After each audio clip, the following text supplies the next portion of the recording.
नमस्कार दोस्तों, आज की वीडियो में हम पढ़ने वाले हैं हिंदी आलोचना से संबंधित। आज का टॉपिक है, इसमें हम हिंदी के कुछ प्रमुख आलोचकों की आलोचनात्मक कृतियों को देखेंगे जो कि लगभग प्रत्येक प्रतियोगी परीक्षाएं जो भी हिंदी साहित्य से जुड़ी हैं उनमें किसी न किसी रूप में पूछे ही जाते हैं, चाहे वन लाइनर फैक्ट के रूप में पूछे जाएं, सुमेलित करने के लिए पूछे जाएं, है ना। किसी भी तरह से आलोचकों की आलोचनात्मक कृतियों के बारे में पूछा जाता है। तो देखते हैं हिंदी आलोचक कौन कौन से प्रमुख हैं और उनकी कौन कौन सी रचनाएं हैं। तो इस प्रकार हम अपने आलोचना टॉपिक का रिवीजन करेंगे। तो हिंदी आलोचना की शुरुआत होती है तो सबसे पहले हम भारतेंदु युग से ही शुरू करेंगे। तो हमारे पहले जो लेखक आ जाते हैं भारतेंदु। तो भारतेंदु की एकमात्र आलोचनात्मक जो हमको रचना देखने को मिलती है नाटक नाम से, ठीक है। नाटक नाम से उनका एक आलोचनात्मक निबंध है जिसमें उन्होंने नाटक पर चर्चा की है, ठीक है। तो भारतेंदु की रचना हो गई नाटक। उसके बाद नाम आ जाता है महावीर प्रसाद द्विवेदी। महावीर प्रसाद द्विवेदी की आलोचनात्मक रचनाएं आप देखिए, नैषध चरित चर्चा, हिंदी कालिदास की समालोचना, कालिदास की निरंकुशता, आलोचनांजलि, समालोचना समुच्चय और साहित्यालय। ये महावीर प्रसाद द्विवेदी की हो गई आलोचनात्मक कृतियाँ। आगे देखते हैं श्याम सुंदर दास की कुछ महत्वपूर्ण आलोचनात्मक रचनाएं। साहित्यालोचन, ठीक है, साहित्यालोचन। और आप देख सकते हैं हिंदी भाषा और साहित्य। साहित्यालोचन 1922 की रचना है। हिंदी भाषा और साहित्य 1930 की रचना है। और रूपक रहस्य 1931 की रचना है श्याम सुंदर दास की। अगले आलोचक के रूप में आप देखेंगे रामचंद्र शुक्ल। रामचंद्र शुक्ल की जो त्रिवेणी है, त्रिवेणी यानी कि उन्होंने 3 प्रमुख कवियों पर अपनी आलोचनात्मक पुस्तकें लिखी हैं। पहला हो गया तुलसी ग्रंथावली जो कि 1923 में आती है। उसके बाद जायसी ग्रंथावली 1925 में और भ्रमर गीत सार 1926 में। इन तीनों को संयुक्त रूप से हम कहते हैं त्रिवेणी, ठीक है। उसके बाद उनकी पुस्तक है आलोचनात्मक कहिए या हिंदी साहित्य का इतिहास, ऐतिहासिक पुस्तक हिंदी साहित्य का इतिहास 1929 में आती है। उसके बाद रसमीमांसा और काव्य में रहस्यवाद, ये रचनाएं 1929 में आती हैं। और उनकी एक बहुत ही प्रसिद्ध निबंध है कविता क्या है, जिसमें कविता के संबंध में शुक्ल जी के विचार हैं। तो ये निबंध सरस्वती पत्रिका में पहले पहल छपा था, ठीक है। तो ये शुक्ल जी की कुछ महत्वपूर्ण आलोचनात्मक कृतियाँ हो गई। अब देखते हैं नंद दुलारे वाजपेयी। नंद दुलारे वाजपेयी की रचना है, कुछ प्रमुख रचनाओं के नाम हम देखेंगे नंद दुलारे वाजपेयी की। हिंदी साहित्य 20वीं सदी, ठीक है, ये रचना 1930-40 के बीच आई थी। उसके बाद आधुनिक साहित्य 1950 में। उसके बाद नया साहित्य और नए प्रश्न 1955 में, ठीक।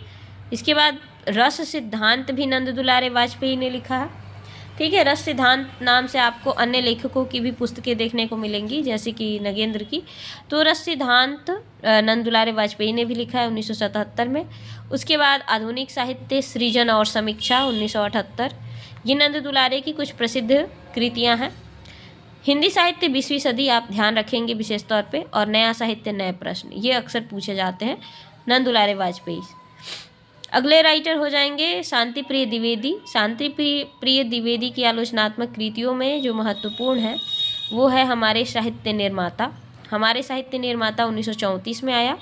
साहित्य की 1938 में, संचारणी 1939, ठीक, और सामयिकी 1944। ये शांति प्रिय द्विवेदी की महत्वपूर्ण रचना है। फिर हमारे महत्वपूर्ण आलोचक आ जाते हैं आचार्य हजारी प्रसाद द्विवेदी, ठीक। इनकी सभी आलोचनात्मक रचनाएं महत्वपूर्ण हैं।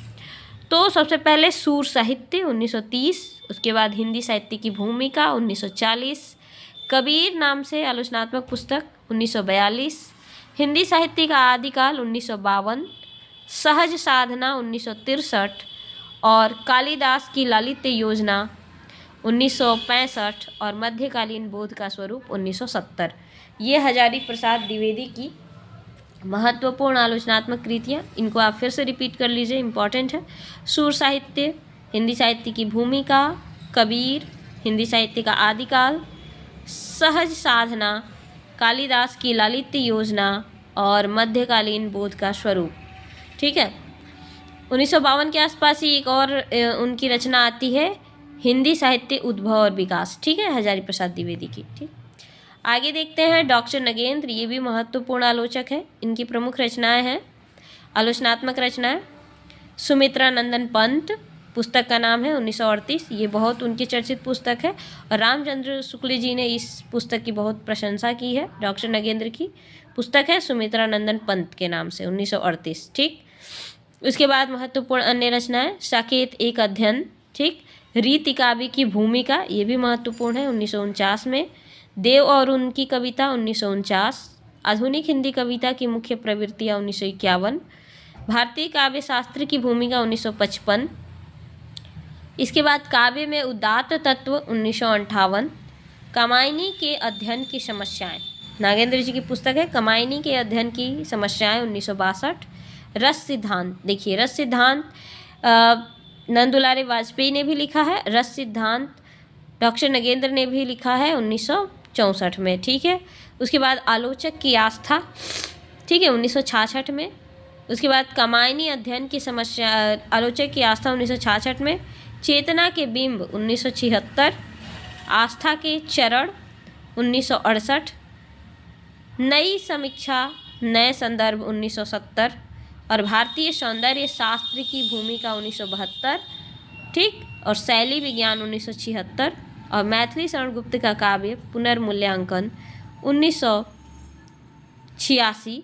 ठीक है, और प्रसाद और कामायनी मूल्यांकन का प्रश्न 1990। ये डॉक्टर नगेंद्र की महत्वपूर्ण पुस्तकें, इसमें से आप विशेष तौर पे ध्यान रखेंगे सुमित्रा नंदन पंत नाम से पुस्तक है जो। उसके बाद आप कामायनी के अध्ययन की समस्याएं, इसको ध्यान रखेंगे। रस सिद्धांत, ठीक है, आलोचक की आस्था, चेतना के बिंब, आस्था के चरण, नई समीक्षा नए संदर्भ, ठीक है, भारतीय सौंदर्य शास्त्र की भूमिका, शैली विज्ञान, ये कुछ साहित्य का समाजशास्त्र, ये डॉक्टर नगेंद्र के कुछ महत्वपूर्ण पुस्तकें हैं जिनके नाम अक्सर परीक्षाओं में पूछे जाते हैं। अगले आलोचक के रूप में देखिए इलाचंद्र जोशी।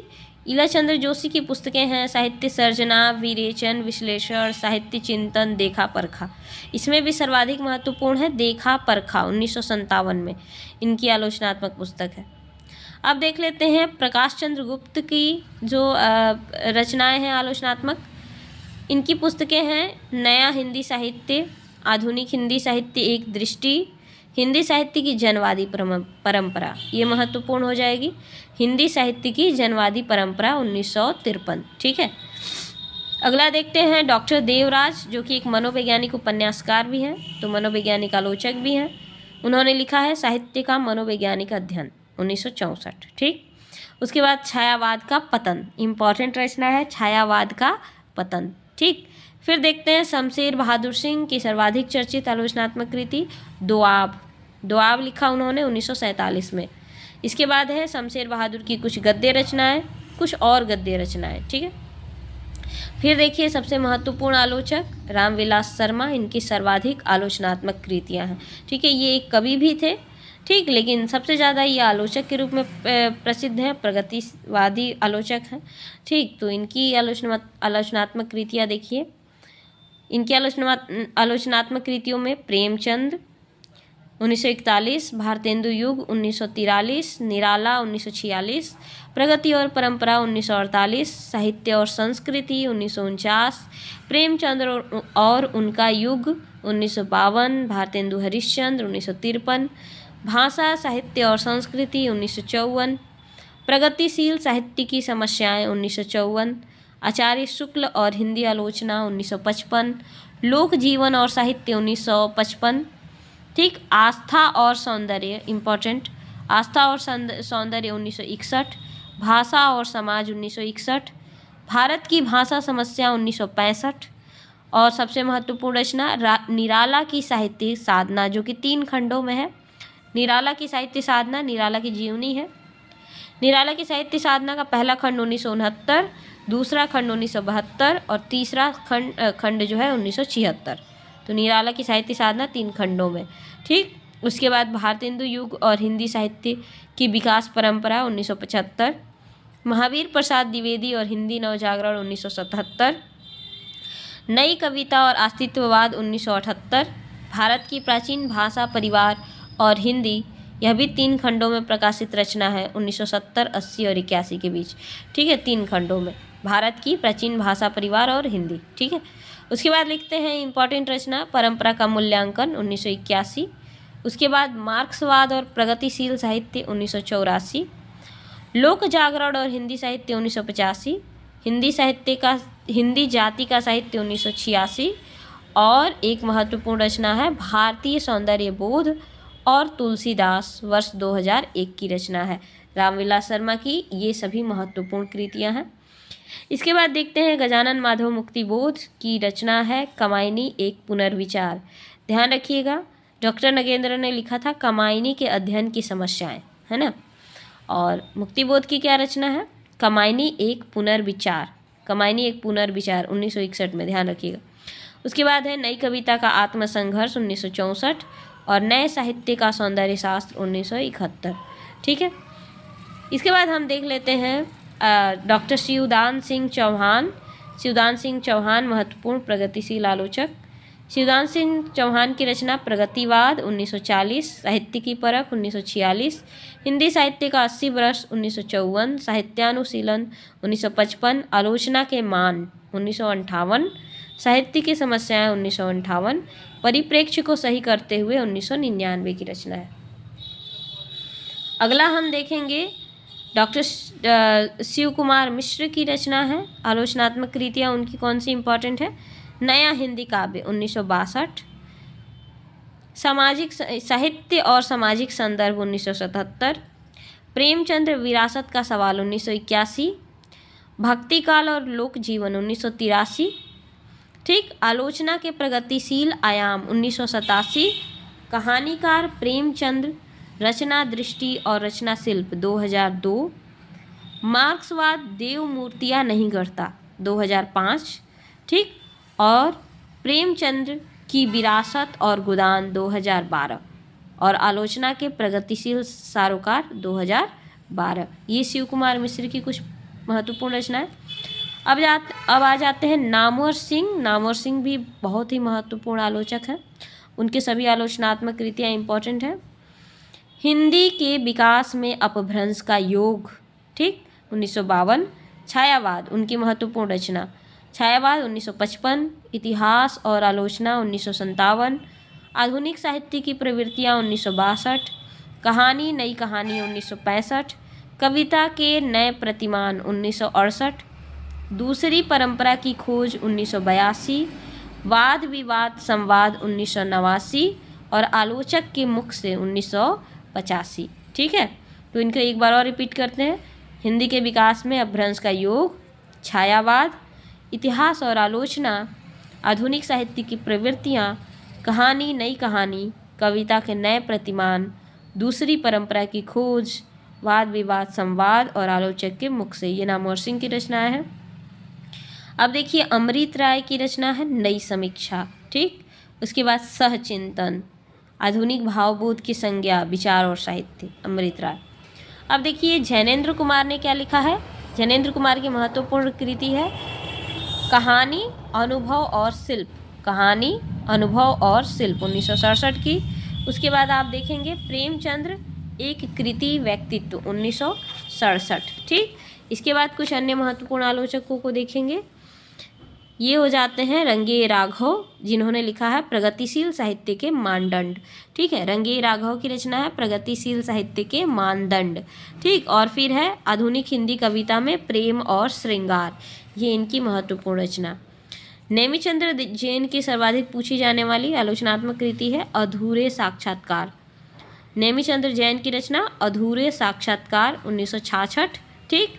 जनांतिक 1981, ठीक। भारतीय नाट्य परंपरा 1965, भारतीय नाट्य परंपरा 1989, ठीक है। और दृश्य अदृश्य 1993, रंग परंपरा 1996, रंग कर्म की भाषा 1996 और तीसरा पाठ 1998। इसमें से महत्वपूर्ण आप याद रखेंगे अधूरे साक्षात्कार, जनांतिक, ठीक है, और भारतीय नाट्य परंपरा और तीसरा पाठ महत्वपूर्ण हो जाएंगी। जैनेन्द्र की रचना है, नेमिचंद्र जैन की रचना, ठीक है, नेमिचंद्र जैन। अगले आलोचक हो जाते हैं शंभुनाथ। शंभुनाथ की रचना है साहित्य और जनसंघर्ष 1980, मिथक और आधुनिक कविता शंभुनाथ की रचना मिथक और आधुनिक कविता 1985। ठीक, दूसरे नवजागरण की ओर 1993 और हिंदी नवजागरण और संस्कृति 2004। ठीक, इसके बाद आप देखेंगे विशंभर नाथ उपाध्याय। विशंभर नाथ उपाध्याय की रचना है पंत जी का नूतन काव्य और दर्शन। पंत जी का नूतन काव्य और दर्शन। फिर देखेंगे निराला की साहित्य साधना। ध्यान रखिए, निराला की साहित्य साधना सर्वाधिक चर्चित किसकी है? रामविलास शर्मा की। लेकिन उससे पहले भी विशंभर नाथ उपाध्याय ने 1958 में लिखा था निराला की साहित्य साधना। हालांकि निराला की साहित्य साधना जो जीवनी है रामविलास शर्मा के द्वारा 3 खंडों में, वह अत्यधिक चर्चित है। लेकिन ध्यान रखना है विशंभर नाथ उपाध्याय ने भी निराला की साहित्य साधना नामक पुस्तक लिखी है। इसके बाद महत्वपूर्ण है समकालीन सिद्धांत और साहित्य 1953। समकालीन कविता की भूमिका समकालीन सिद्धांत और साहित्य 1973 और समकालीन कविता की भूमिका 1973। ठीक है, और समकालीन मार्क्सवाद 1987। सिद्ध सरहपा 2004 में विशंभर नाथ उपाध्याय। ठीक, और भारतीय काव्य शास्त्र का इतिहास 2005 में, ये भी विशंभर नाथ उपाध्याय। मैनेजर पांडे भी एक महत्वपूर्ण आलोचक हैं। डॉक्टर मैनेजर पांडे, इनकी रचना है डॉक्टर मैनेजर पांडे की रचना है साहित्य और इतिहास दृष्टि 1981। शब्द और कर्म 1981। साहित्य के समाजशास्त्र की भूमिका बहुत ज़्यादा पूछी जाती है ये, साहित्य के समाजशास्त्र की भूमिका। उसके बाद भक्ति आंदोलन और सूर का काव्य। ठीक है, इसके बाद आप देखते हैं हिंदी कविता का अतीत 2013 में आई हुई रचना है। और एक महत्वपूर्ण रचना है भारतीय समाज में प्रतिरोध की परंपरा 2013। भारतीय समाज में प्रतिरोध की परंपरा। ठीक, इनमें से सबसे ज़्यादा आप याद रखेंगे साहित्य के समाजशास्त्र की भूमिका 1989 में। फिर आ जाते हैं रामस्वरूप चतुर्वेदी, जो कि बहुत ही महत्वपूर्ण रचनाकार हैं, आलोचक हैं। इन्होंने लिखा हिंदी नवलेखन 1960, भाषा और संवेदना 1964। ठीक, उसके बाद कमायनी का पुनर्मूल्यांकन। ध्यान रखेंगे, अगर हमने देखा मुक्तिबोध ने लिखा था कमायनी का पुनर्विचार, है ना। मुक्तिबोध ने क्या लिखा है? कमायनी एक पुनर्विचार। ठीक, नगेंद्र ने क्या लिखा था? नगेंद्र ने लिखा था कमायनी के अध्ययन की समस्याएं। और इसके बाद हम जब देखते हैं कि रामस्वरूप चतुर्वेदी ने क्या लिखा है? कमायनी का पुनर्मूल्यांकन। ठीक है, ध्यान रखेंगे इन तीनों रचनाओं को। फिर है सर्जन और भाषिक सर्जना और भाषिक संरचना 1980। इतिहास और आलोचक दृष्टि 1982। और हिंदी साहित्य और संवेदना का विकास, अति महत्वपूर्ण पुस्तक है हिंदी साहित्य और संवेदना का विकास 1986। ठीक, और काव्य भाषा पर 3 निबंध 1989। प्रसाद, निराला और अज्ञेय 1989। कविता का पक्ष 1994। हिंदी गद्य विन्यास और विकास 1996। आधुनिक कविता यात्रा 1998। आचार्य रामचंद्र शुक्ल, आलोचना का अर्थ और अर्थ की आलोचना। ध्यान रखेंगे, ये भी चर्चित रचना है। आचार्य रामचंद्र शुक्ल, आलोचना का अर्थ और अर्थ की आलोचना। ठीक, इसके बाद अगले आलोचक के रूप में हम देखेंगे विजय देवनारायण शाही। विजय देवनारायण शाही की रचना है छठवां दशक 1987। साहित्य क्यों 1988। और लघु मानव के बहाने हिंदी कविता पर एक बहस 1960-61 की रचना है, बहुत चर्चित है ये। विजय देवनारायण शाही की ये रचना पूछी जाती है, लघु मानव के बहाने हिंदी कविता पर एक बहस। मलयज की जो रचना है कविता से साक्षात्कार 1979 और संवाद और एकालाप 1984। अब आ जाते हैं परमानंद श्रीवास्तव। ये भी बहुत ही महत्वपूर्ण राइटर हैं, वर्तमान समय के आलोचक। इन्होंने काफ़ी समकालीन कविता पर इन्होंने अपनी कृतियाँ रची हैं। अब देखिए इनकी रचना नई कविता का परिप्रेक्ष्य 1967, कवि कर्म और काव्य भाषा 1975, समकालीन कविता का व्याकरण 1980, समकालीन कविता का यथार्थ 1988। ठीक, उपन्यास का पुनर्जन्म 1995, कविता का अर्थ 1999, कविता का उत्तर जीवन 2004, अंधेरे कुएं से आवाज़ 2005, दूसरा सौंदर्य शास्त्र क्यों 2005, शब्द और मनुष्य 2014, अतल का अंतरीप 2014, समकालीन कविता संप्रेषण का संकट 2014, समकालीन कविता नए प्रस्थान 2014। ठीक है, ये परमानंद श्रीवास्तव की महत्वपूर्ण रचना है। और फिर आ जाते हैं कमल किशोर गोयंका। ठीक, इनकी रचनाएं, इन्होंने प्रेमचंद पर बहुत काम किया है। परमानंद के बारे में हमने बताया कि समकालीन पर इनकी बहुत सारी रचनाएं आप देख लिए। कमल किशोर गोयनका की प्रेमचंद पर अत्यधिक आलोचनात्मक रचनाएं हैं। उनका रचना है प्रेमचंद के उपन्यासों का शिल्प विधान। प्रेमचंद्र विश्वकोश इन्होंने लिखा है 2 खंडों में 1981। प्रेमचंद्र अध्ययन की नई दिशाएं 1981। प्रेमचंद्र चित्रात्मक जीवनी 1986। प्रेमचंद्र के अनछुए प्रसंग, ठीक है। इसके बाद देखिए प्रेमचंद्र का रचना संकलन इन्होंने निकाला 1994 में, ठीक। फिर उन्होंने लिखा प्रेमचंद्र वाद विवाद और संवाद 2012 की रचना है, ठीक। उसके बाद इन्होंने हिंदी प्रवासी साहित्य पर भी लिखा, हिंदी प्रवासी साहित्य 2008। फिर लिखा प्रवासी साहित्य जोहान्सबर्ग से आगे 2008, ठीक। फिर इन्होंने लिखा है लघु कथा के प्रतिमान 1998। इसके बाद मॉरिशस की हिंदी कहानियों का इन्होंने संपादन किया 2000, और दिनेश नंदनी डलमिया से बातचीत 2002, और प्रेमचंद की कहानी यात्रा और भारतीयता 2007। तो ये हमने पढ़ा हिंदी के प्रमुख आलोचकों को, उनकी प्रमुख रचनाएं जो परीक्षाओं में पूछी जाती हैं, और इनमें से 2-3 प्रश्न तो अक्सर परीक्षाओं में पूछ ही लिए जाते हैं। तो इसको आप ध्यानपूर्वक देखेंगे, ठीक। इसको बार बार रिवाइज करेंगे, और इसी प्रकार के महत्वपूर्ण परीक्षा उपयोगी तथ्यों को पढ़ने के लिए चैनल से जुड़े रहेंगे। चैनल को लाइक और सब्सक्राइब करेंगे। धन्यवाद।